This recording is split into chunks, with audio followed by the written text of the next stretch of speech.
என்னுடைய மனமார்ந்த நன்றியையும் வணக்கத்தையும் தெரிவித்துக் கொள்கிறேன். இது பிஎஸ் இன் கிச்சன் யூடியூப் சேனல்.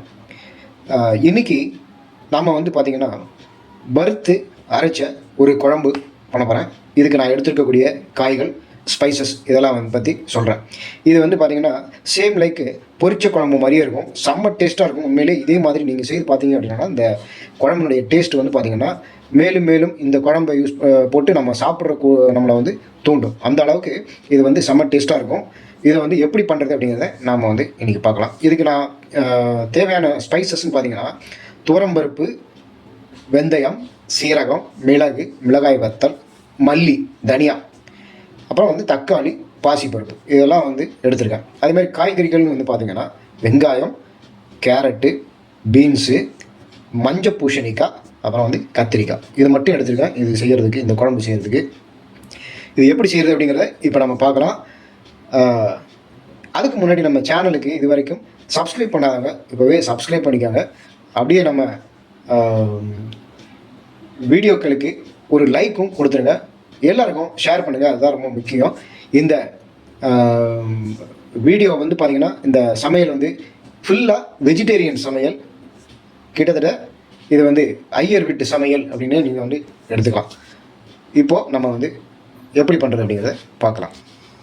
முதல்ல நான் சொன்ன மாதிரி இந்த காய்கறிகள், ஸ்பைசஸ்லாம் எடுத்து வச்சுக்கோங்க. இப்போ பார்க்குறீங்க எல்லாமே ஒரு ஸ்பூன் துவரம்பருப்பு, பாசிப்பருப்பு, தனியா, மிளகாய் வத்தல் ஒரு 3 நாள் எடுத்துக்கோங்க. மிளகு ஒரு அரை ஸ்பூன் எடுத்துக்கோங்க. கொஞ்சமாக வெந்தயம் எடுத்துக்கோங்க. இதை ஒரு இழுப்பு சட்டியில் எண்ணெயே ஊற்றாமல் ஒரு 3 மினிட்ஸ் அடுப்பை சிம்மில் வச்சுட்டு அதனுடைய பச்சை வாடை போகிறதுக்கு வரைக்கும் இதை லேசாக அப்படியே வறுத்து ஒரு தனியாக ஒரு தட்டில் போட்டு எடுத்து வச்சுக்காங்க. இதை நாம் மிக்சியில் போட்டு ஜாரில் போட்டு அரைக்கணும்.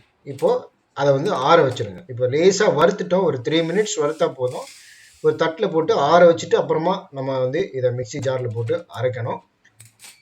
மிக்சி ஜாரில் போடும்போது ஒரு 2 தக்காளி கட் பண்ணி அதில் போட்டு சேர்த்து அரைச்சி எடுத்து வச்சுக்கோங்க. நல்ல கட்டியாக அரைச்சி எடுத்து வச்சுக்கோங்க. கொஞ்சமாக தண்ணி தெளித்து அரைச்சி எடுத்து வச்சுக்கோங்க. இப்போ இதுக்கு தேவையான காய்கறிகள் பார்த்தீங்கன்னா வெங்காயம் 2 பெரிய வெங்காயம் எடுத்திருக்கேன், ஒரு 4-5 பீன்ஸு, 2 கத்திரிக்காய், மஞ்சள் பூசணிக்காய் சில துண்டுகள், கேரட்டு ஒரு 3 துண்டுகள் சின்ன சின்னதாக கட் பண்ணி எடுத்து வச்சுருக்கோம். இப்போ நம்ம இந்த ஒரு இழுப்பு சட்டியில் 4 ஸ்பூன் நல்லெண்ணெய் ஊற்றிருக்கோம். இந்த நல்ல எண்ணெய் காஞ்ச பிறகு அதில் கொஞ்சமாக கடுகு, கொஞ்சம் வெந்தயம், கருவேப்பிலை போட்டு அது வெடித்ததும் அதில் நறுக்கி வச்சுருக்கிற இந்த காய்கறிகள் எல்லாத்தையும், வெங்காயம், கேரட்டு, கத்திரிக்காய், மஞ்சள் பூசணிக்காய், இது எல்லாத்தையும் அதில் போட்டு நல்லா வதக்குங்க. அடுப்பை நல்ல பெருசாக வச்சுட்டு நல்லா அதை வதக்கணும். நல்லா வதக்கின பிறகு கொஞ்சமாக தண்ணி ஊற்றிடுங்க. அதில் நல்லா அடுப்பை பெருசாக வச்சுட்டு கொதிக்க வைங்க. ஒரு எலுமிச்சம்பழம் அளவுக்கு புளியை நான் ஏற்கனவே நல்லா கட்டியாக கரைச்சி எடுத்து வச்சுருக்கேன். அந்த புளி தண்ணீரையும் இதில் கொட்டிடுறேன். கொஞ்சமாக மஞ்சள் தூள் ஆட் பண்ணிக்கிறேன். அடுத்ததாக தேவையான அளவு உப்பு எடுத்துக்கிறேன். இந்த குழம்பு 5-6 பேர் தாராளமாக சாப்பிட்லாம், அந்த அளவுக்கு தயார் பண்ணுறோம். நீங்கள் உப்பு தேவையான அளவுக்கு போட்டுக்கோங்க. பின்னாடி காணலை அப்படின்னா ஆட் பண்ணிக்கலாம். ஒரு 5 மினிட்ஸ் நல்லா கொதிக்க விடுங்க. அது கொதிச்சுட்டு இருக்கும்போதே நம்ம அரைச்சி வச்சுருக்கக்கூடிய அந்த மசாலாவை இதில் கொட்டணும். கொஞ்சமாக பெருங்காயத்தூள் ஆட் பண்ணிக்காங்க. இந்த குழம்பு பார்த்தீங்கன்னா தேங்காய் இதுக்கு தேவையில்லை. இது பேரே பார்த்தீங்கன்னா வறுத்து அரைச்ச குழம்பு. இது சாப்பிட்றதுக்கு கிட்டத்தட்ட பொரிச்ச குழம்பு மாதிரியே இருக்கும், அந்த அளவுக்கு செம்ம டேஸ்ட்டாக இருக்கும். இந்த தேங்காயே சேர்க்காம நாம் அரைச்சி வச்சுருக்கக்கூடிய இந்த வறுத்து வச்சுருக்கிற மசாலாவை இதில் இப்போ நம்ம ஆட் பண்ணணும். இதில் ஆட் பண்ணி கொஞ்சமாக தண்ணி ஊற்றி நல்லா கொதிக்க விடுங்க. ஒரு 10 நிமிஷம் கொதிச்சுன்னா போகிறோம். ஏற்கனவே நம்ம நல்லா அதை வதக்கிருக்கிறதுனால காய்கறிகள் எல்லாம் நல்லாவே வதங்கியிருக்கும்.